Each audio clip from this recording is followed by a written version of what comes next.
now marches its army backwards up a small hill. And the team's limited reserves retreat the furthest from the Persians. Do you want to put the reserves quite close, or do you want them... You want to be able to move them up quickly. You don't want to have them so they take 20 minutes to get in. They're talking about using a tactical reserve, and the problem with that, as far as their army is concerned, is that the Greeks didn't really use tactical reserves. They fought in one huge formation. There was a good reason for that. These Corinthian helmets, which covered all of the face and the head, meant that you couldn't see much, and you certainly couldn't hear much.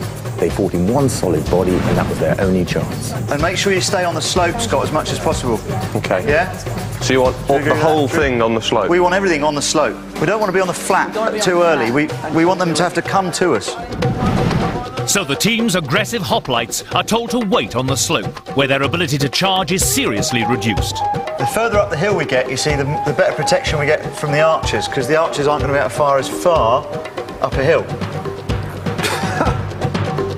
Dave's fear of the Persian archers is driving him further from a fight, when his best chance of victory lies in a brutal heavy charge at the Persian front line.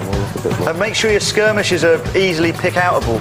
Yeah. Skirmishers at the moment are way down in the front. Oh, well, they've got to come right up. We need them back as well. Okay. Well, they've got to run over there to pick a fire. Yeah, but we don't Yeah, not yet, though. This is all freebies at the moment.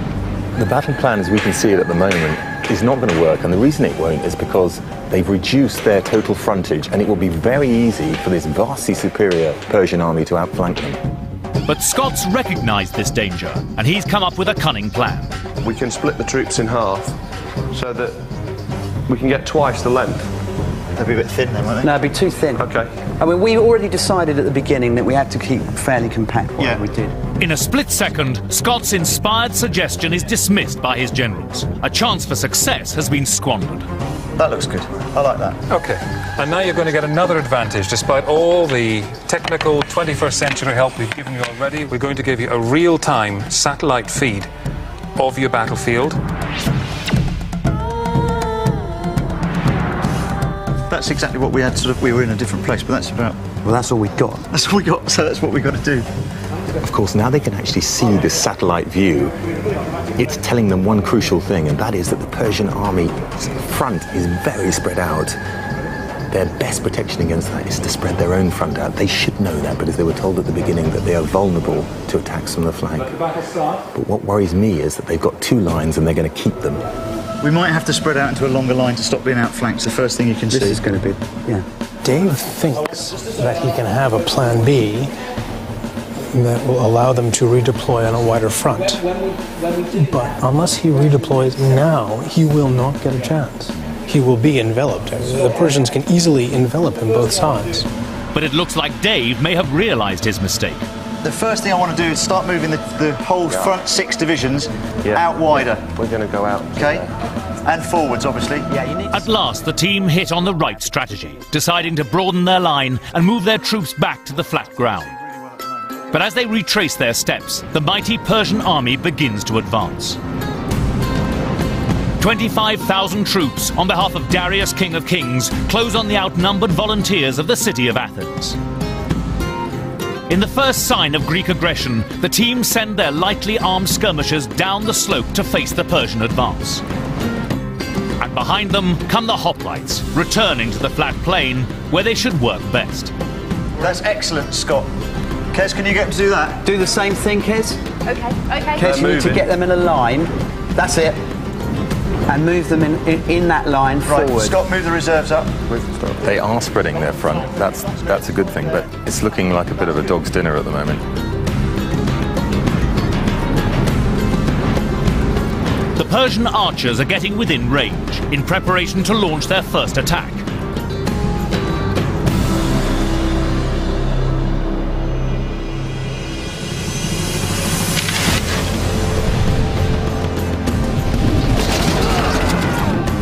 Oh, we're getting pinged up with the skirmishers. Some pinging.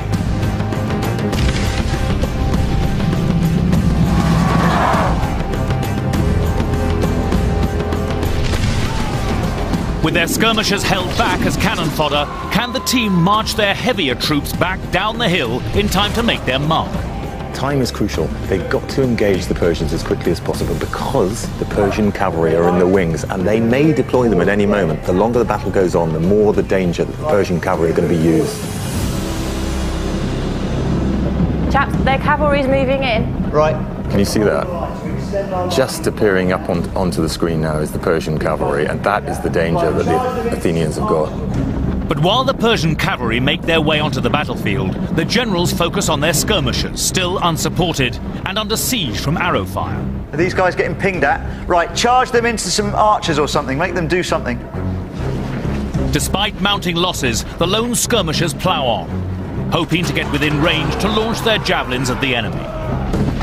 They're just getting shot at the moment because they haven't got the range. Is the word you're looking for attack? Yeah, that would be a good one.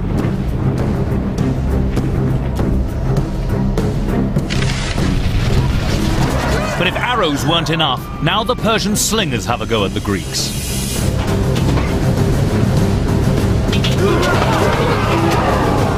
They're unsupported, they've got no armour. That force will be wiped out. They're dropping like flies. Without launching a single javelin, the skirmishers abandon the bloodbath, forcing their generals to commit their heavier troops. Right, let's move everyone forward. Okay, everything together. At last, the hoplites reach the flat plain, where they began, and this army of poets and politicians, farmers and freemen begins the short march towards the Persians. But has the slope sapped their energy? Can the soldiers of General Miltiades maintain their critical formation? Move up on the left-hand side, Scott. Right, rapidly. Bring the skirmishers back, Kerry. Move up on the left-hand side, rapidly. Taking fright at the Persian archers, the generals instruct their left flank to advance ahead of their right, splitting their broad front line. Having done their job, the archers now retreat towards the safety of the Persian line. Now the team must rely on their hastily redeployed hoplites to smash the Persians. They've got a broader front, which is good, but they're in no sort of order to actually fight, and yet the fight is about to begin. On the general's orders, the team's front line has now split in two, and Scott's left-hand flank are about to engage with the Persians. We're engaging. We're in.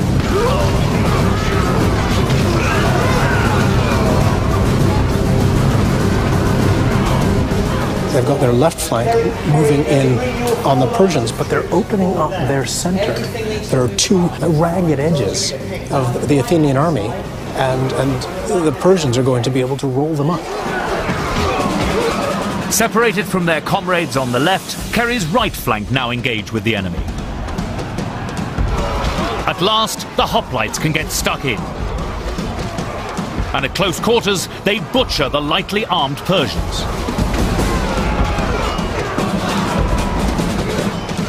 But the team have failed to protect their flanks, and the Persians seize the advantage, sending a group of infantry behind Greek lines on the right. The Persians are doing just the right thing, which is getting round the sides. And the only way to prevent that is to have as broad a front as possible and to engage as fast as possible. Kerry, the very, very right-hand battalion of your four, I want them to stop. The rest can keep on going forwards, otherwise they're going to get outflanked. No, go back with them, in fact. But it's too late to go back, and the Persian army complete their flanking maneuver. We need to get the cavalry into this lot over on the far left. The generals are unable to get Kez to do what they want her to.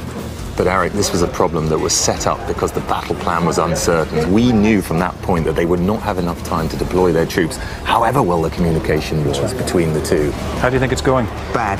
On the right-hand side, it's bad. We didn't move up fast enough into them, and we didn't stop that outside group. These aren't moving yet. No, we need to move the cavalry right-hand side. They're still talking about the cavalry. They don't have any cavalry. They've got generals. Whatever they do with them, they're going to be knocked out pretty swiftly. While the team indulge their fantasy of a fictitious cavalry, there are horsemen aplenty on the Persian side. And having left the beach behind them, they're now closing in on the battlefield. Miltiades may be experienced, but will the team notice this new threat in time? Right, Kerry, you've got a battalion of guys that aren't doing anything. I don't know where you mean. You see there's a big group of guys doing nothing? I want them over to the right. We've got a load surrounded. Get those guys there. the big bunch of guys. Big bunch in the middle where... Right. Oh, yeah, those ones. More Send them to the or right. less identical. Some of the Athenians aren't even engaged at this point, Eric, and that's the problem. They simply don't have enough men to be able to afford to not use them.